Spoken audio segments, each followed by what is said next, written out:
Halo MOP Lovers, ini selamat datang di Mereka Ada di Sini. Di episode kali ini kita akan membahas tentang hal-hal mistis yang akan terus menyadarkan kalian kalau mereka ada di sini. Dan sekarang ini saya sudah bersama Mas Oji ya, Mas Oji atau Mas Oji nih. Nah, Mas Oji ini akan berbagi cerita sama kita berdasarkan pengalaman pribadinya nih mengenai perjalanan menuju ke Gunung Lawu. Gunung Lawu, betul. Kita percaya betul pasti setiap gunung itu punya banyak cerita dan kisah ya Ken ya. Bener. Banyak kisah dan justru Mas Oji ini ingin bercerita tentang pengalamannya waktu perjalanan menuju ke Gunung Lawu. Gunung Lawu, betul. Oke, kayak gimana sih Mas cerita awalnya itu? Jadi clickbaitnya itu ada beberapa kayak pantangan atau saran dari Mbah buat nggak naik gunung. Dan salah satunya itu ketika turun dari gunung, Mbah bilang kalau nggak saya ya pengendara lain tuh kecelakaan ataupun meninggal. Ya. Dan ternyata dari beberapa 6 kata-kata Mbah itu semua terjadi.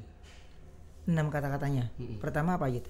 Pertama, kalaupun nanti saya naik bis ataupun berjalan ke Solo tuh nanti saya bakal kecelakaan, entah itu bis saya ataupun kendaraan lain. Terus yang kedua nanti Itu ada bener. ada benar Dan terjadinya terjadi di Kebumen. Oke, enggak di bisnya bis orang lain. Enggak, itu yang kecelakaan malah mobil, Bang. Oke. Terus yang kedua nanti sampai di Solo nanti saya ketemu sama orang dari Sunda dan itu agak gendut. Terus yang ketiga betul waktu sampai di Solo tuh beneran ada dan pendakinya yang cewek itu cuma ada 3 dan itu benar. Oke, ketiga? Yang keempat itu Enggak ketiga? yang ketiga itu ketemu sama perempuan Oke. cewek. Terus yang keempat nanti kita waktu naik maupun saya pribadi yang diingetin sama Mbah gak bakal sampai puncak dan itu beneran. Terus yang kelima nanti salah satu dari perempuan itu bakal ada yang haid.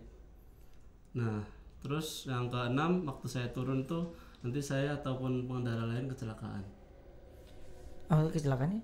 Kan tadi udah yang pertama itu dia. Itu Kendaraan di jalan. ya Ini kecelakaan di gunungnya. kecelakaan waktu kita pulang, Bang. Oke. Oh, jadi dari berangkat sampai pulang tuh udah ada Peringatan itu. ada peringatan itu ya. Nah, gini, mbahnya itu mbah siapa? Kebetulan mbah dari ibu gitu, Bang, bisa dikatakan. Oh, oke. Waktu kamu izin. Betul. Jadi kalau mau naik gunung tuh kadang saya izin sama keluarga gitu. Kebetulan kan udah nggak ada ibu, jadi izin ke mbah, kakak sama mbah. Oke. Walaupun udah dilarang kamu tetap mau berangkat gitu. Ya karena udah janji. Kedua, yang pertama itu karena saya udah pesen tiket, Bang, dan itu nggak bisa di cancel kan, dan tiketnya lumayan waktu itu karena corona. Sebenarnya bisa di cancel, cuman karena nggak sayang aja ya. Ya dan nggak enak sama temen gitu, Bang. Oke. Sebenarnya kalau nggak ada yang bisa di cancel sih nggak mungkin ya, karena resikonya cuman ya udah kita jadi batal dan nggak jadi pergi, cuman sayang uangnya doang gitu ya. Tapi terkadang kita suka lupa sama sayang keselamatan sebenarnya ya. Betul, Bang. Oke. Tapi boleh nggak sih diceritain awalnya kamu berangkat sampai kamu sadar semua peringatan itu terjadi? Jadi awal ceritanya tuh kayak gini, Bang. Nah waktu itu corona semua gunung di Indonesia, Bang, khususnya itu semua tutup kecuali Gunung Lawu.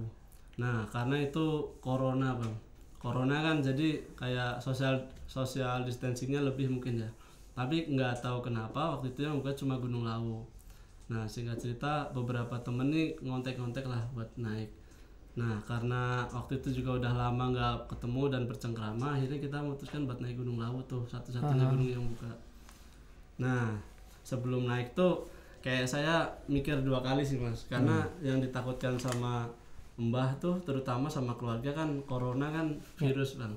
Ya. Jadi takutnya Karena mesti berjarak ya. ya betul. Apalagi waktu itu naik bis kan yang kursi 2 cuma di 1 orang gitu. Iya benar. Nah Makin kecil lagi itu ya. betul. Nah terus saat itu waktu saya izin tuh Mbah cuma ngingetin kalau hitungannya nggak pas, Bang. Jadi sebelum saya jalan itu Mbah kayak ngitung-ngitung gitu loh, Bang. Jadi di tangan nggak tahu itu mungkin kalau kepercayaan orang-orang kejawen ada hitungannya, Bang. Iya. Jadi kayak misal kita berpergian, mau bikin rumah, mau nikahan dan lain-lain itu ada hitungannya. Nah waktu itu Mbah cuma ngingetin ya udah nggak apa-apa, tapi inget omongan Mbah ini gitu. Kalau bahasa Jawanya eling-eling pangilengi Mbah ini gitu. Nah satu, nanti kalau kamu pergi kamu itu bakal kecelakaan ataupun kendaraan lain dan itu jaraknya nggak jauh dari Purwokerto. Benar. Nah terus Yang kedua itu nanti kamu sampai Solo, kamu bakalan ketemu sama temenmu agak gendut orang Sunda. Nah yang ketiga nanti kamu bakalan naik sama cewek cuma 3 orang di rombongan kamu. Nah yang keempat, Itu tepat semua itu ya. nah yang keempat ini kamu nggak bakal sampai puncak, cuma di tempat camp. Yang kelima nanti waktu di trekking itu salah satu cewek itu bakalan haid. Nah yang keenam waktu turun itu kamu ataupun pengendara lain bakal kecelakaan waktu turun.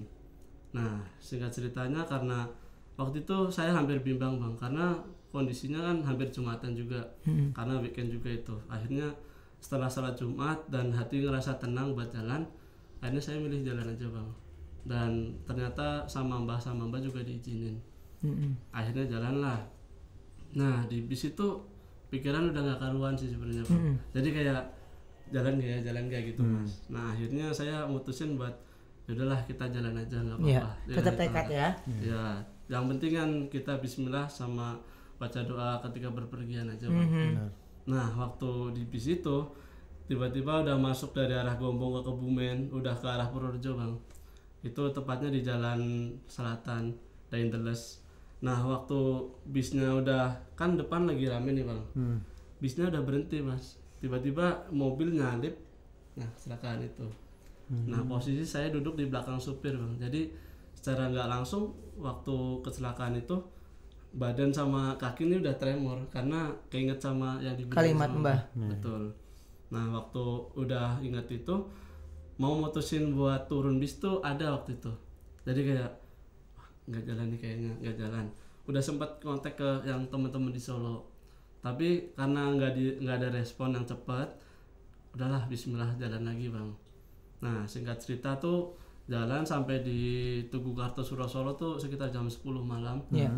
Terus dijemput sama temen, akhirnya kita ke titik kumpul di rumah temen nih di dekat Tugu Kartosuro. Packing lah. Nah waktu sebelum masuk itu kan biasa ngetuk salam dulu kan bang. Tiba-tiba nih ada orang gendut keluar kan, logatnya langsung logat Sunda bang. Astagfirullahaladzim, kok bisa pas banget. Tepat lagi gitu. Dua tuh udah bener tapi saya mutusin buat tetap jalan bang.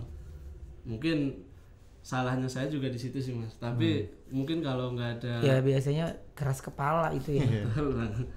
Terus setelah itu waktu itu ceweknya belum keluar bang, jadi saya nggak mikir ada cewek lebih dari 3 ataupun kurang dari 3 kan mas. Tiba-tiba satu keluar habis sholat, terus satunya keluar dari kamar, satunya keluar dari toilet tuh habis kencing mungkin atau ngapain. Itu kagetnya langsung merinding tuh bang. Ya Allah ini tiga udah benar. Cuma saya belum cerita ke temen-temen nih yang waktu itu pendakian. Nah akhirnya di sebelum saya berangkat itu kita sempat berdoa kan sama kenalan, karena itu banyak orang-orang yang belum kenal gitu. Nah di pendakian itu saya 11 orang bang. Nah ganjil. Nah dimana kalau menurut orang-orang atau yang percaya itu ganjil tuh nggak boleh naik gunung. Tapi karena saya ini kebetulan sama teman-teman biasa naik gunung dan ada yang lebih senior gitu lah bang. Di rombongan saya itu akhirnya kita naik aja mas. Perjalanan sampai base camp enak tuh, waktu masih dini hari kita mutusin buat istirahat tidur. Mutusin tidur, ada kayak apa namanya dengar suara tapi cuma pelan bang di telinga saya, ojo munggah li gitu. Terus apa? Ojo munggah.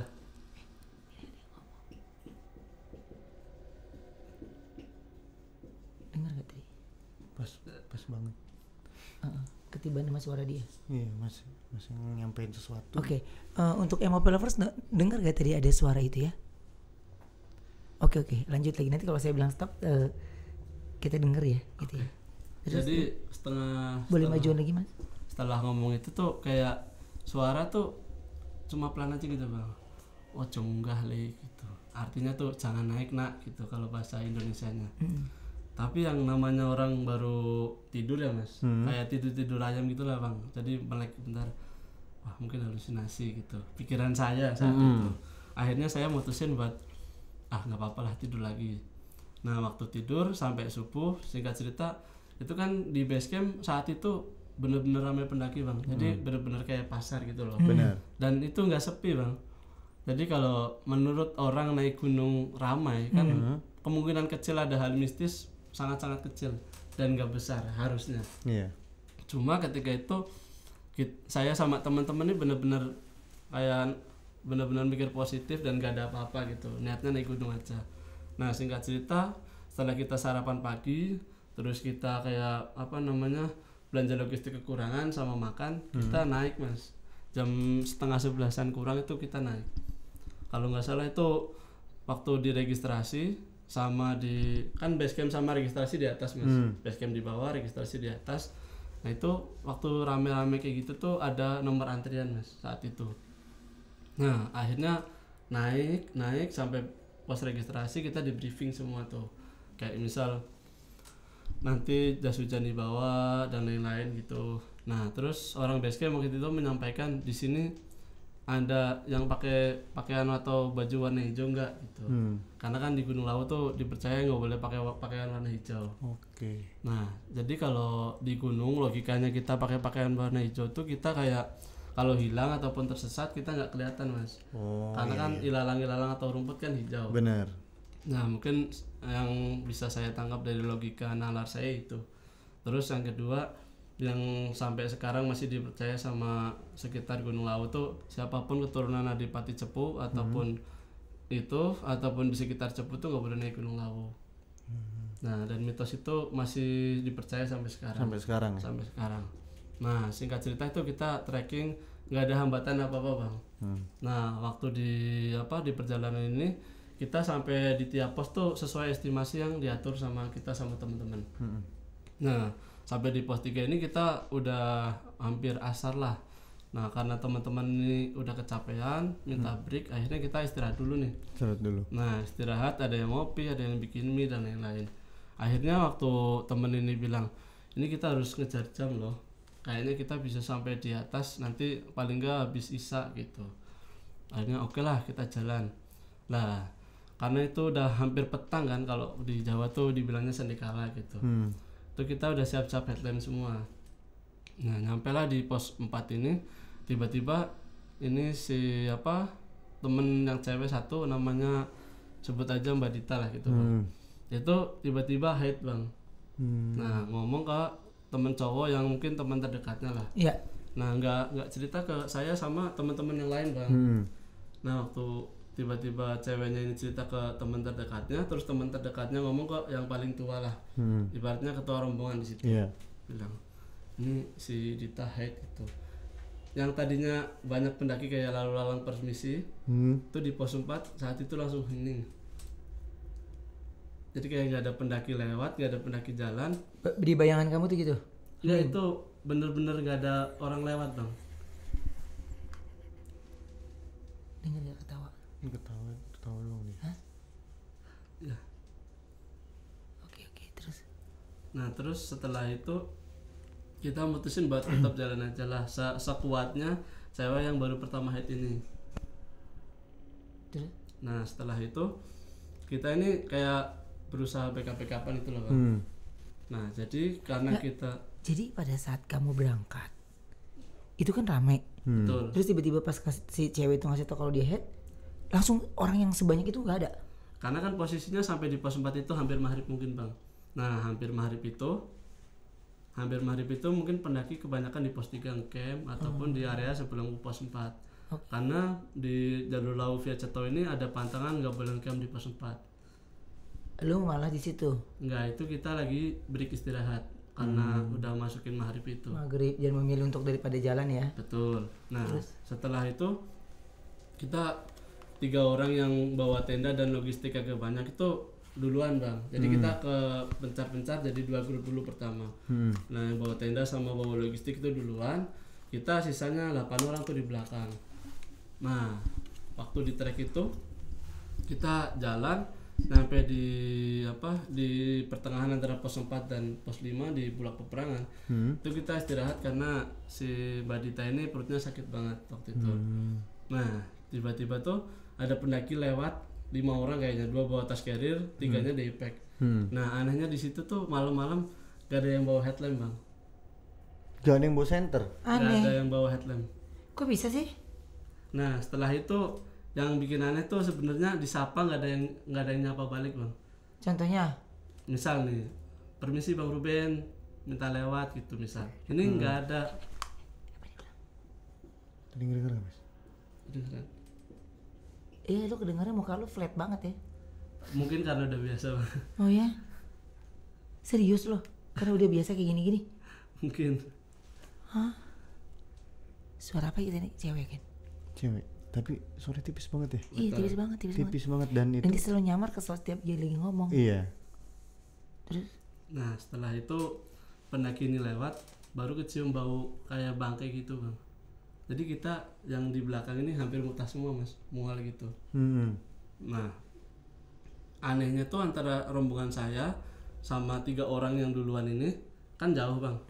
Nah waktu jauh ini kondisinya kita kepecah lagi nih Mas. Yang belakang kan 8 orang. Iya. Kepecah yang di atas 3, yang di bawah 5. Nah jarak antara 3 sama 5 orang ini kan orang lewat otomatis. Yang di atas nggak ngelihat Bang.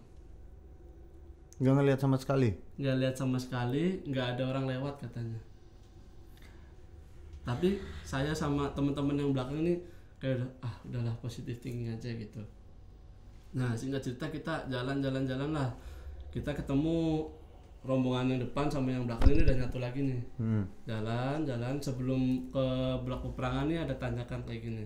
Nah tiba-tiba yang di belakang sama saya nih si mbak satunya lagi ngomong tuh kayak ada yang tinggi besar ya gitu. Nah karena waktu itu kita udah terlanjur malam dan jalannya mungkin udah kecapean, halusinasi lah jadinya. Kayak saya nggak berusaha mikir aneh-aneh saat itu Bang. Karena ya kita naik gunung kayak buat fun aja lah. Bener. Nggak pengen mikir aneh-aneh. Ya. Akhirnya kita jalan tuh si mbak ini yang habis ngeliat sosok ini di dekat pohon nggak berani lihat ke pohon. Jadi jalannya nunduk ini sambil nyenterin headlamp ke bawah. Nah saya yang dorong buat pelan-pelan jalan. Nah tibalah di blok peperangan ini Bang. Harusnya tuh habis dari pohon tumbang gini kita cuma jalan gini udah masuk sabana belok kanan. Tapi Tiba-tiba kita di belokan itu kita nggak ngelihat jalan yang utama buat pendakian Bang.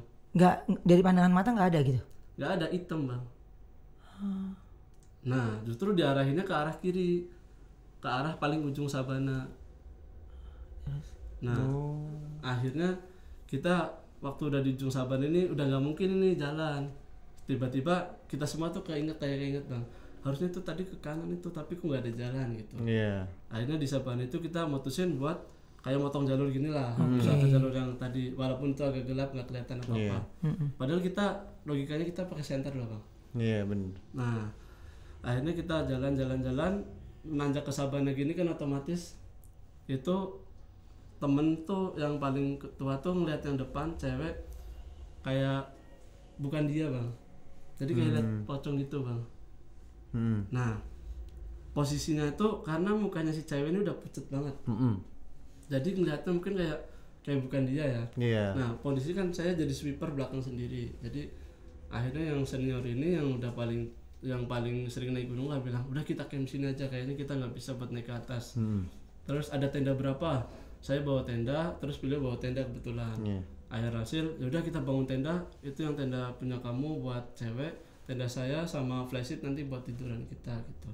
Nah logikanya tenda kapasitas 2 yang punya ini senior nggak mungkin buat tidur kita orang banyak kan.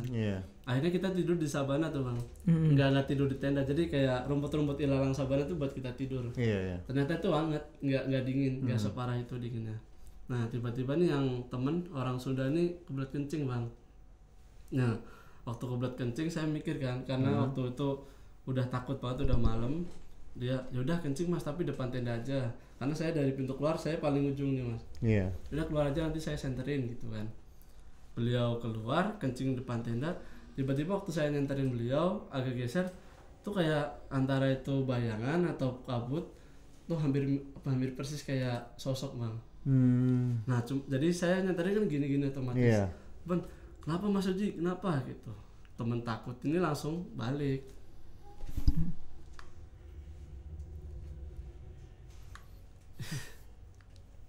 Nah, itu berarti sosoknya yang Mas lihat itu makhluknya itu jelas apa enggak? Samar-samar Bang. Samar-samar ya? Samar-samar kayak ini entah itu saya waktu itu mungkin masih ngantuk atau gimana, tapi sosoknya itu hampir kayak mirip ular terus badannya manusia gitu. Oke, ya.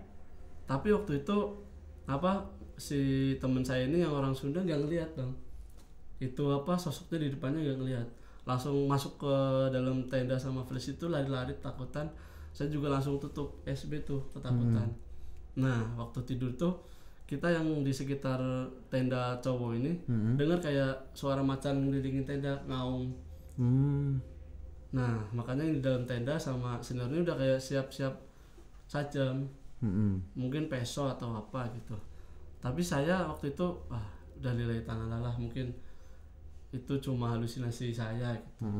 Nah waktu pagi-paginya kita nih bingung karena kita semalam itu nggak ada yang makan kan bang. Nah sementara logistik yang di kita sama yang di atas tuh berbeda. Jadi yang di atas tuh cuma kayak nasi sama yang buat makan tim. Nah yang di bawahnya ada cemilan, ada buah dan lain-lain. Akhirnya mau nggak mau beberapa orang yang di bawah ini pagi-pagi naik. Ternyata tuh misal ini Sabana bang. Nah mereka tuh di sini, saya di bawah sini. Jadi cuma nanjak bukit sedikit gini loh. Anehnya nggak ada apa-apa bang. Maksudnya cuma kabut hitam flat malam itu dan kita nggak bisa ngeliat ke jalan sana. Nah singkat cerita yang di atas ketemu, yang di bawah ketemu, kita makan. Nah yang di atas ini juga ngalamin kejadian yang menurut mereka nggak masuk akal. Tapi kalau di gunung nggak boleh diceritain di situ mas. Oh jadi apa yang terjadi di situ nggak boleh langsung diceritain? Ya jadi ceritainnya di bawah gitu bang, jangan di situ. Nah akhirnya yaudah nanti laki-laki barusan. Kalau ini lebih ke laki-laki. Itu sensitif itu ya. Ini kita bicara gini dia langsung bereaksi. Mungkin memang ada gitu bang. Ya terus. Langsung. Nah setelah itu kita kayak langsung itu loh mas, makan packing. Beberapa teman ada yang mutusin buat ke puncak. Beberapa teman juga ada yang di tenda aja nggak naik. Nah selama kita di camp itu saya selalu kayak ada tanda tanya besar loh. Semalam lihat apa dan apa gitu. Tapi nggak cerita ke teman-teman yang lain. Nah waktu turun ini ada si temen cewek juga tanya, semalam dengar harimau nggak sih gitu. Oh jadi pada mastiin juga nih? Iya betul. Nah singkat cerita yang kita pagi-pagi itu buka tenda kita makan-makan bang, tuh udah banyak tenda bang, udah banyak orang-orang juga di luar Sabana itu pada foto-foto. Tapi waktu malam-malam kita nggak ngeliat orang bang. Iya. Dan nggak ngedenger juga ada kayak orang yang dateng gitu? Iya bang. Yang jadi yang logika anehnya kita di trek waktu habis maghrib itu kita nggak lihat apa-apa gitu bang. Itu sih. Terus setelah itu kita mau turun itu kita kayak berusaha briefing lagi, nggak usah pencar-pencar, ini kita harus bareng semua gitu. Karena kita turun kan, akhirnya kita turun sampai base camp itu kayak nggak ada yang aneh-aneh atau gimana gitu bang. Nah terlepas dari itu yang di atas, rombongan atas sama rombongan bawah ini udah kayak saling connect. Habis ini kita harus kumpul, harus cerita gitu. Jadi kayak ada evaluasi gitu loh, ngobrol-ngobrol biasa. Biasanya udah gituan ya. Ya, terus kita mau lanjut pulang itu biasalah kalau habis turun gunung tuh pasti ada yang mandi, ada yang makan dulu, bersih-bersih ya. Ya dan lain-lain. Nah, waktu turun ini kita ke pencar lagi karena ada yang mau duluan, ada yang pelan-pelan di belakang, ada yang jalannya juga ngebut. Nah, waktu itu saya di belakang 4 orang, cewek 1 yang sama saya, terus sama teman saya 2 ini yang senior juga. Waktu turun dari Ceto, dari base camp itu, apa namanya Ceto? Candi Ceto. Oh Candi Ceto, oke. Betul jalurnya. Nah kebetulan saat itu kita ini turun bener-bener udah malam bang. Jadi waktu dan mengharapkan penerangan di satu itu di center masing-masing gitu. Enggak, jadi ini udah perjalanan turun pulang. Nah perjalanan turun pulang itu kan kalau udah malam sepi kan jalan. Nah gelap juga kan? Nggak terlalu gelap sih bang. Ada penerangan dari lampu-lampu jalan gitu.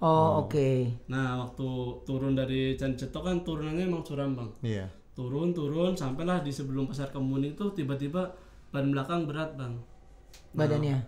Ban belakang. Ban belakang. Terus? Nah waktu dicek ternyata bocor mas.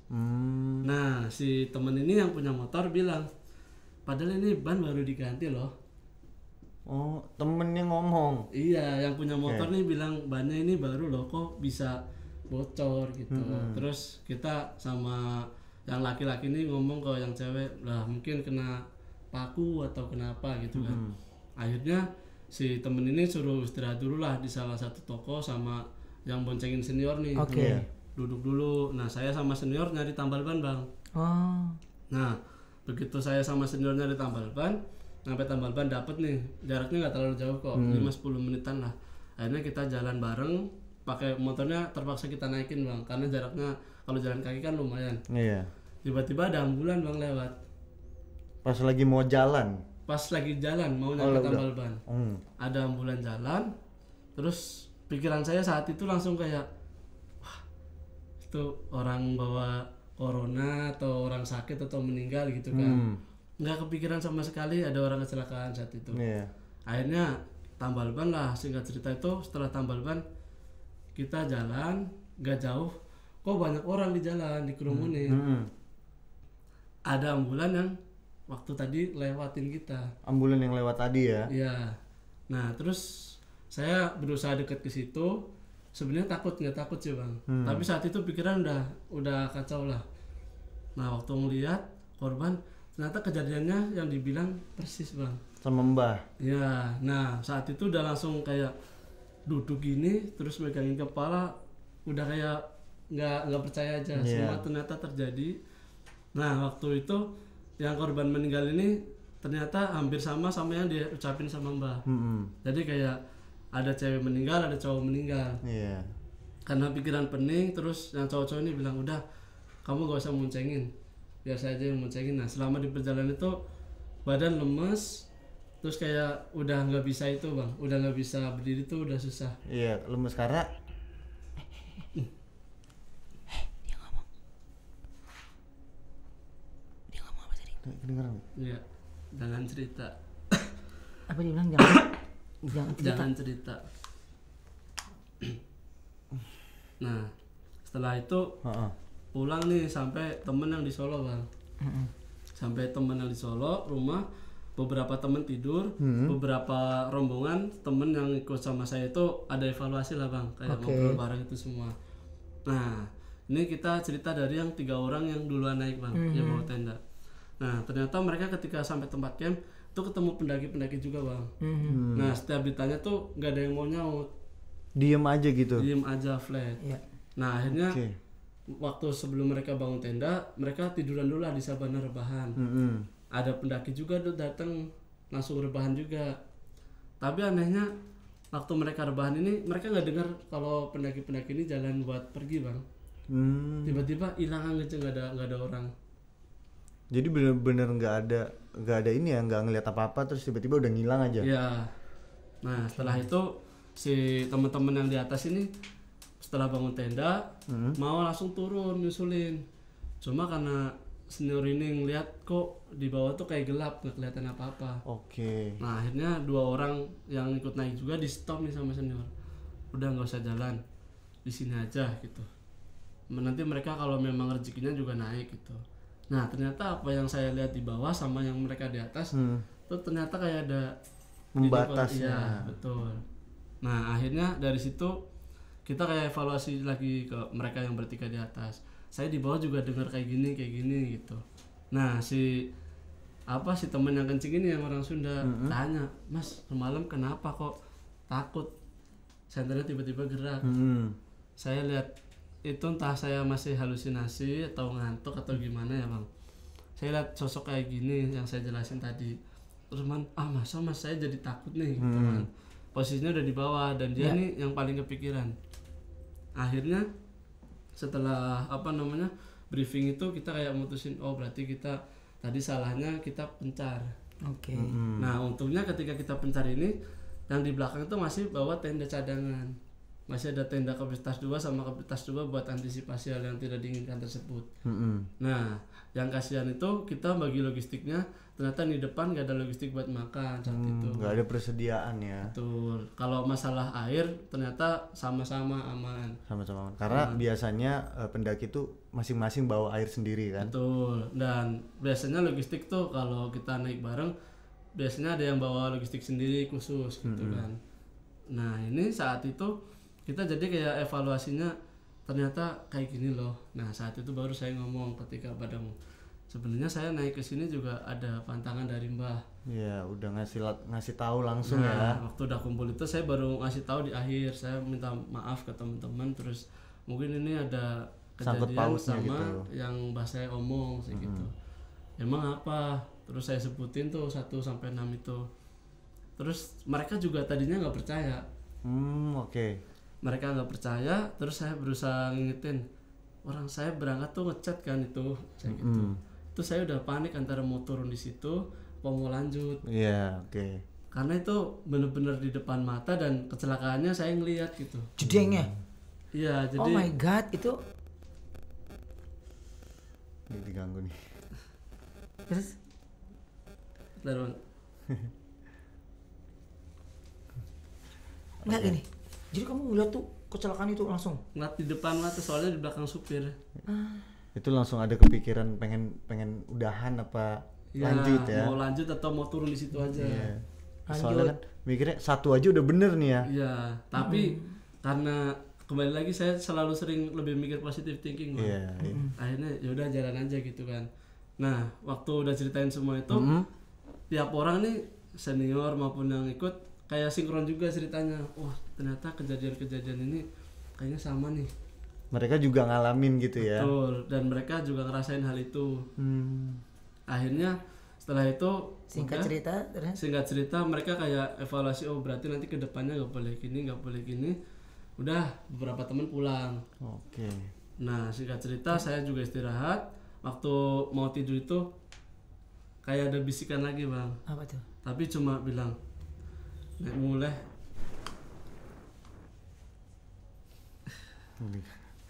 Emang suka Itu ngeganggu. Kayak dihalangin gitu ya. Terus waktu mau tidur itu kayak, "Ojo mulai wengile gitu. Jangan pulang malam-malam." Oh, itu yang kedengaran nama Mas suaranya. Ya, itu kan tadinya tuh waktu malam itu saya mau mutusin langsung pulang. Oke. Nah, akhirnya waktu udah denger suara kayak gitu, terus saya juga udah ngantuk banget kan, Bang. Akhirnya mutusin gak buat pulang. Istirahatlah di situ. Besok harinya baru saya pulang. Nah, waktu sampai rumah tuh udah kayak apa? Merasa bersalah lah, Bang, menyesal. Iya, Minta maaf gitu ke Mbak. Nah, terus kata Mbak, "Untung kamu tambal ban, kalau enggak." Nah, ternyata Mbak juga tahu saya tambal ban itu. Oh, ditambah lagi berarti ya. Dari 6 kejadiannya jadi 7 karena Iya, tapi pas setelah nyampe. saya ngomong itu ke Mbak. Iya, pas nyampe tuh baru nambah 1 lagi ya. Itu ya. Untung ini ya apa? Ada kejadian ban bocor itu ya. Iya, betul. Kalau enggak emang mungkin bisa dibilang Ya, tinggal ketuker kali ya. Iya. Sialnya ketuker. Oke, tapi katanya Oji di sana juga bakar dupa ya. Ya, jadi kalau kayak Di gunung. jadi Gunung Lawu tuh tiap posnya ada kayak tempat buat bakar dupa gitu, Bang. Nah, kepercayaan orang situ dan orang-orang kejawen gitu kalau mau naik ataupun bawa peserta itu bakar dupa itu tadi. Akhirnya saya bakar dupa lah. Ikut adat istiadat setempat aja gitu. Benar. Jadi bakar dupa. Dan ya sebenarnya nggak buat yang aneh-aneh sih. Banyak pendakitannya juga itu buat apaan, Mas? Nggak apa-apa, ngikutin adat istiadat setempat aja gitu. Dan kebetulan akrab sama orang base camp. Oke. Jadi ya ikutin apa yang diarahin aja gitu. Nah, dari rumah itu kayak setelah Mbak ngomong itu jangan lagi-lagi, nanti diulangin. Apa yang udah diucapin orang tua, kalau orang tua hitungannya udah bener tuh biasanya bener. Iya. Kayak gitu. Apalagi udah nyebut ya. Betul. Sampai nyebut tuh biasanya pasti ada sesuatu. Nah, setelah itu Singkat cerita, saya jadi sampai sekarang kalau apapun yang diomongin sama orang tua nggak berani ngelawan, Bang. Oke, jadi Nggak berarti manut ngawal aja lah. ya. Ya, kalau sekarang udah di rumah udah nurut aja, Bang, nggak berani lagi. Oke, tapi gini kan, tentang Gunung Lawu ini kan nggak semua orang kayaknya punya cerita yang sama. Mungkin ada beberapa di antara mereka yang melewati dengan cerita yang mengerikan atau menyeramkan ya. Tapi ada beberapa yang mereka fine aja sebenarnya. Ya, jadi naik gunung tuh kayak lebih refresh diri gitu lah, Bang. Ketenangan diri ya. Betul, kayak nyenengin diri buat liburan, kayak kerjaan di kantor suntuk atau di kerjaan tuh ada banyak masalah. Biasanya rata-rata orang mendaki tuh buat nenangin diri gitu. Nah, di situ. Nah, biasanya kalau terjadi hal-hal mistis di luar itu, biasanya di luar batas kemampuan manusia sih sebenarnya. Kayak misal kita dari rumah udah pikiran aneh-aneh. Iya, benar. Terus di gunung Udah jelek aja pikirannya gitu ya. Iya. betul. Terus di gunung nanti misal dalam tanda kutip mesum atau bawa minuman keras dan lain-lain gitu. Tapi kamu pernah nggak maksudnya bertemu pada saat itu, pada saat naik gunung kamu bertemu dengan sosok atau makhluk apa yang cuman kamu yang lihat? Kalau cuman saya yang lihat di beberapa gunung ada bang, tapi yang menurut saya kayak normal aja kayak di bawah gitu. Kayak misal ngelihat pocong cuma di balik pohon terus hilang, waktu ngucek-ngucek mata gini nggak ada gitu.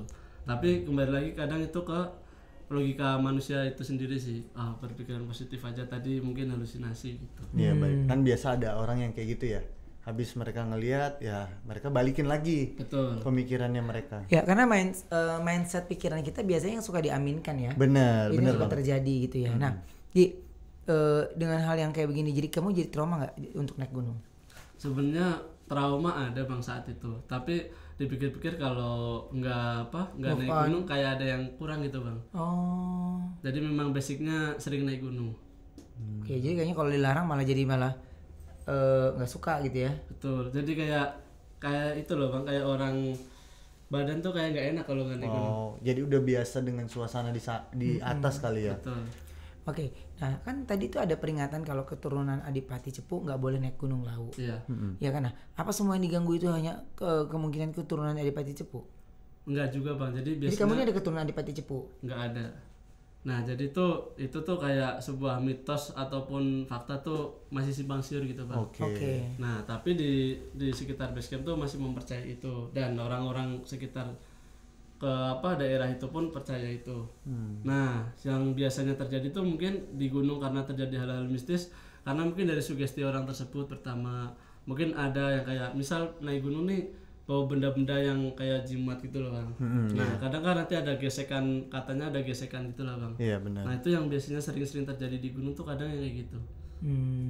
Gesekan-gesekan gitu ya. Iya jadi misal Beda pendapat. Iya benar. betul, misal saya bawa jimat A, terus yang di sana energinya nggak sinkron nih, bisa nanti saya kesurupan atau gimana gitu. Oke, kamu sendiri tipe orang yang suka maskeran atau enggak? Enggak bang, Enggak ya? enggak. Oke, kalau yang aku lihat nih, kan boleh lihat deh. Kamu ngadep ke depan nih. Kan lihat dari samping. Kamu nengok ke aku dikit deh. Nengok ke Nengok ke aku dikit. Nah, apa ya kan? Maksudnya bisa ngerti nggak kan? Coba kamu kesan lurus ke depan, tapi nengok sedikit ke situ. Lihat ke wajahnya tuh kayak ada gold ya. Iya. Itu apa sih ya? Apa ya kan? Karena kalau dibilang kalau pandangan lampu ya harusnya dia rata ya. Nah kalau ini kok maaf kayak ya mayat ya. Iya benar sih ya. Lihatin deh. Kalau dilihat, tapi kalau orang ngelihat biasa tuh nggak akan ngeh. Iya kalau gini nggak akan ngeh. Makanya Tapi tadi kalau ayah kayak begini nih, ngeker-ngeker ya. saya dari tadi berkali-kali ngeliatin ya. Kayak bukan yang kulit gitu ya. Iya. Iya. Gitu ya? Apa gimana?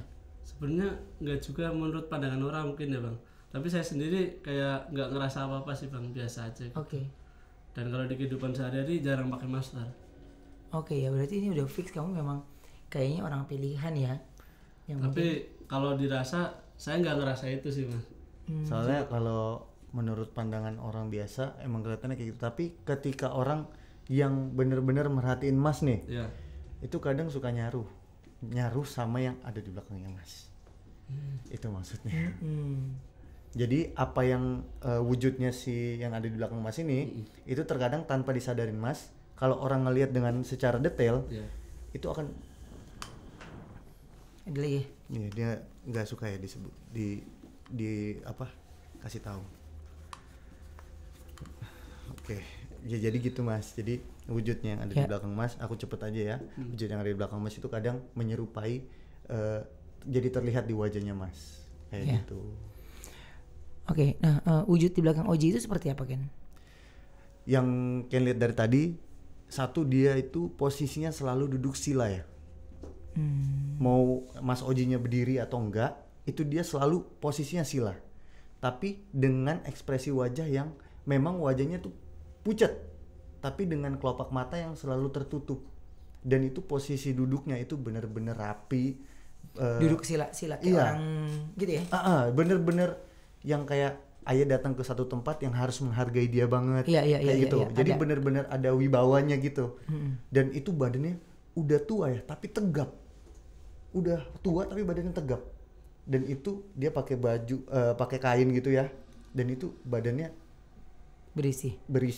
Bahkan bukan berisi lagi ya, berotot. Nah itu bener-bener yang memang kalau dilihat sama orang juga orang pasti kayak manut aja gitu ya. Pasti izin gitu. Makanya kalau dilihat dari kacamata orang biasa pasti ngehnya tuh ketika ngelihat si Mas Ojinya. Oke. Nah, Mas Oji, ini sebelum kita pamitan nih, ada nggak sih ingin disampaikan untuk mereka-mereka yang pada mau naik gunung atau punya hobi yang sama gimana? Mungkin kalau mau naik gunung tuh yang pertama tetap izin orang tua sih bang. Yang kedua jangan pernah kayak melanggar pantangan yang ada di gunung itu ataupun lebih ke nurut sama aturan yang dibuat sama orang base camp. Terus jangan pernah mengkaitkan hal-hal yang kita nggak tahu dengan alam pikiran bawah sadar kita. Karena kayak nggak pernah nyatu gitu bang. Benar. Itu sih bang. Oke, berarti memang kita lihat ya, bagaimana perjalanan dari Mas Oji sendiri ya. Kalau saya bilang ini nggak setiap orang mungkin punya kakek ya, Kayak Mas Oji. yang kayak Mas Oji Iya, gitu ya. benar. Bahkan 6 yang disebutkan bertambah lagi 1 7 ya. Iya, pas sampai rumah. Itu semuanya terjadi. Iya. Tapi ya untung kakek saya nggak ada ya. Kalau nggak menyeramkan juga kalau mau izin ke sini nanti gini. Ngeri juga ya. Iya. Oke, tapi kan minimal Oji pada saat itu dia di peringatan yang kedua dia sudah sadari kalau waduh Iya. kejadian. Jadi itu di orang Sunda ya. Iya. Ketika orang Sunda itu keluar Kelihatan, kelihatan baru kamu waduh tepat lagi nih gitu ya. Jadi buat saya ini pembelajaran buat kita di mana nggak hanya ke gunung aja, mau kemana pun kita pergi harus izin. Bener. Ya, Sama minimal- siapapun orangnya terlihat apa enggak ya permisi aja ya. Ya permisi itu wajib gitu ya. Tapi nggak ada nggak akan mungkin jadi sebuah cerita kalau kita nggak melewatinya sebagai pengalaman ya. Tapi jangan jadikan pengalaman yang mau kita coba-coba tapi menjadi penyesalan kita seumur hidup. Betul. Jadi hati-hati sekali dalam hal ini. Dan MOP Lovers, setelah ini kita masih ada sisi dunia, di mana kisah dari sisi dunia ini adalah hidup 26 tahun bersama jin. Wow, hidup 26 tahun bersama jin. Kira-kira Ngeri itu. seperti hah? Ngeri banget. Ngeri kan? Oke, dan ini galak-galak lagi. Serem-serem katanya. Oke, kalau kayak gitu kita pamitan. Jangan lupa ya, nanti setelah ini akan ada tayangan sisi dunia yang berjudul Hidup 26 tahun bersama jin. Kita pamit undur. Mas Oji makasih banyak ya sudah bagi cerita ke sini. Salam buat keluarga ya. Oke, sampai ketemu lagi hanya di MOP Channel ya. Di Mereka Ada